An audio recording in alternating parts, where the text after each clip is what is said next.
Estamos a 15 dias da eleição mais histórica que esse país já vivenciou.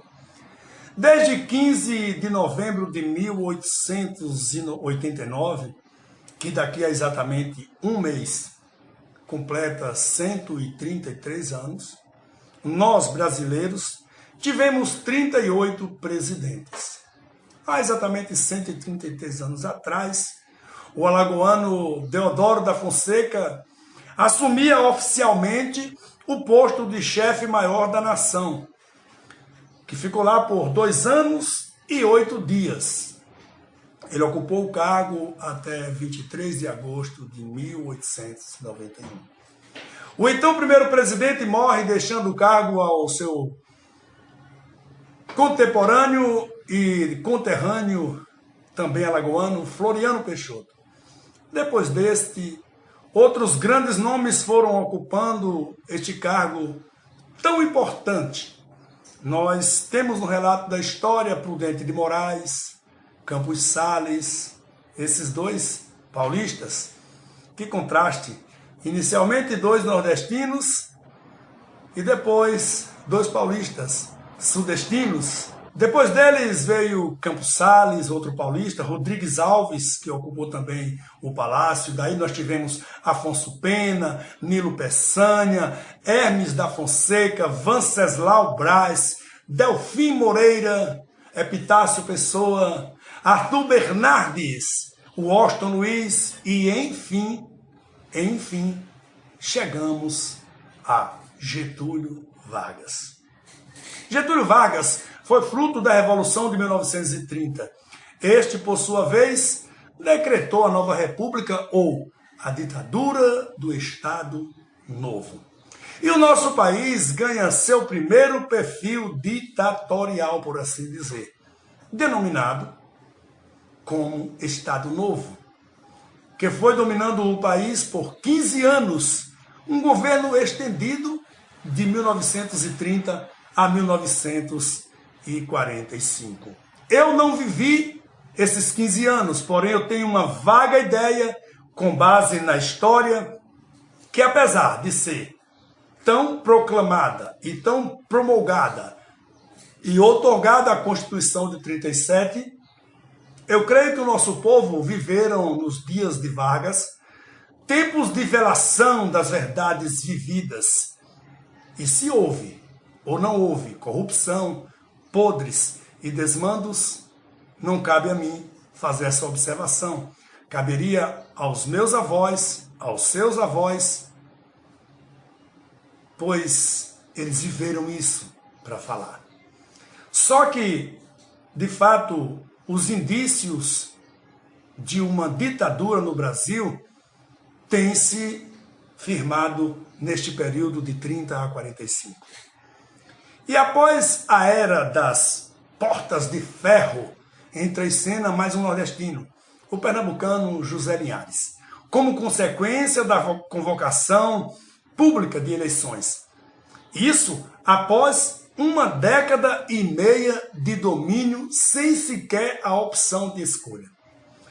Provisoriamente, José Linhares governou apenas 3 meses. Aí, o mato-grossense Eurico Gaspar Dutra assume o comando da nação, ficando de 1946 a 1951. 6 anos no poder. Foi quando, de forma, entre aspas, democrática, Getúlio Vargas, com a falácia da democracia, que de democracia nunca saiu do papel, e quase 3 anos depois que ele foi eleito, foi encontrado morto no Palácio do Catete com a marca de um tiro no peito. Getúlio. Suicídio? Assassinato? Não se sabe. Como em toda democracia, existe o véu do silêncio. Com este incidente, até então não explicado para mim, Café Filho transitoriamente assumiu o poder, até o dia 8 de novembro de 1955, que passou seu governo para Carlos Luz, Qual motivo? Problemas do coração. Temos o relato do primeiro golpe de Estado desvelado. O famigerado general Lott arquitetou tudo segundo relata a história. Será? Daí, em 1955, o catarinense Nereu Ramos assumiu o cargo de presidente do Brasil em 11 de novembro de 55 e o mandato dele durou até 31 de janeiro de 56. O político morreu de um fatídico acidente de avião na região de São José dos Pinhais, em Curitiba, em 16 de junho de 58. Acidente de avião. Prossiga. Já havia isso naquele tempo.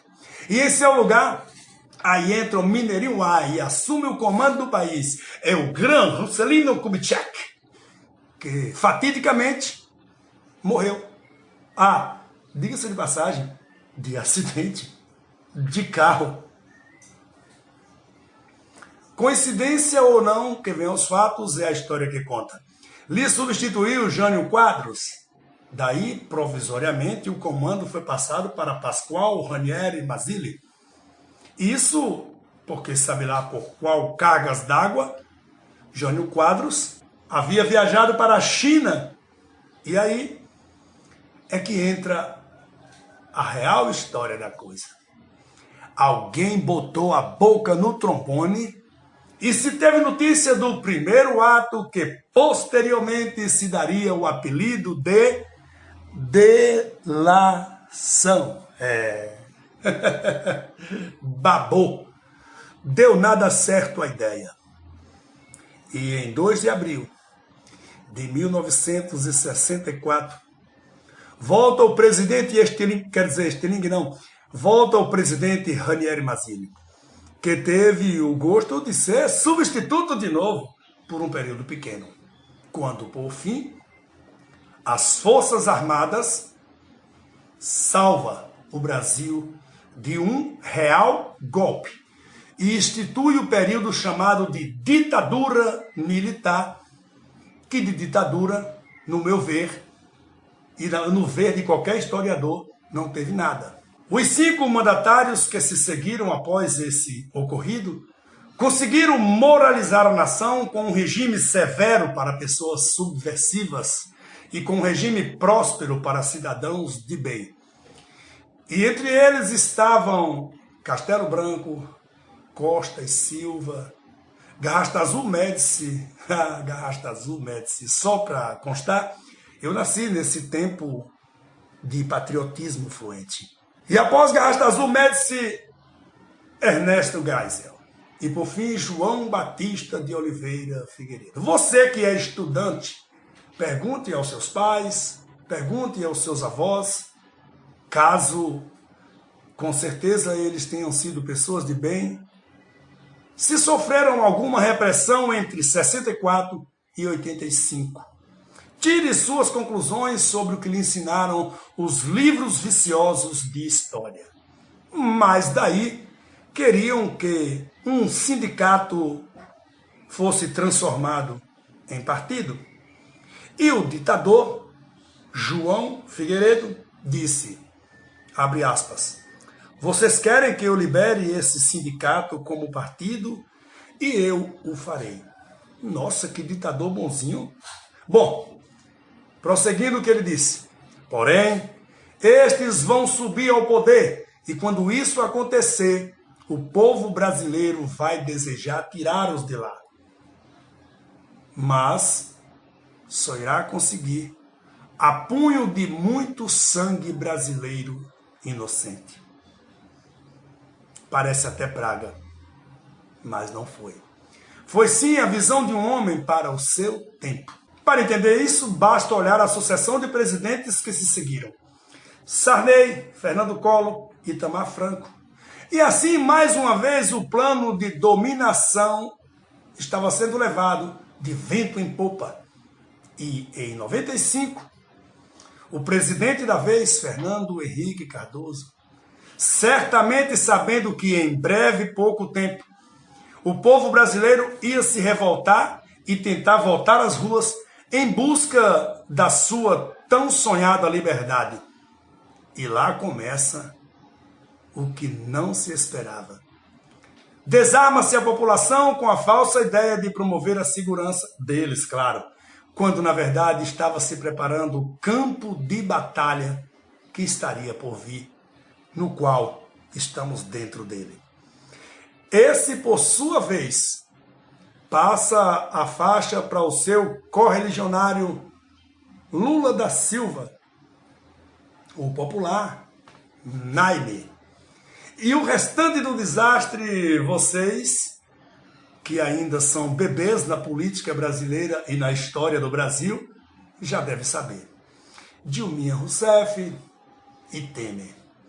Olha, eu não tenho espaço aqui para explicar o tamanho da desgraça que estes 7 causaram ao povo brasileiro, sob a bandeira maquiada de uma falsa democracia que nunca existiu em nosso país entre os anos de 85 e os anos de 2022. Hoje nós temos no comando da nação um louco, mas um louco que fez a diferença. Mas, igual à geração de 85, o povo está de volta clamando a mesma turma que dizimaram a nação por 33 anos num projeto infame de divisão para dominação. Não me dirijo a petistas ou bolsonaristas nesse momento, e sim a você que está indeciso. Essa eleição não é apenas uma questão de escolher o pior ou menos pior, mas é uma questão de decidir o destino do teu filho, o destino do teu neto, porque caso isso seja feito de forma errada, 2023 pode sim ser o tempo do cumprimento do que falou o presidente João Batista de Oliveira Figueiredo. Vamos querer tirá-los de lá. E só vamos conseguir isso a punho de muito sangue brasileiro e sangue inocente. E isto não é praga, é uma antivisão com respaldo na vivência da história, em conhecimento de causa. Portanto, meu amigo e minha amiga, eu não sou candidato a nada, eu sou apenas um poeta. Mas pense, se posicione, não por você, não por mim, mas pelos nossos filhos e netos. Deus salve o nosso Brasil. Que venha dia 30 e vamos salvar o futuro da nossa nação.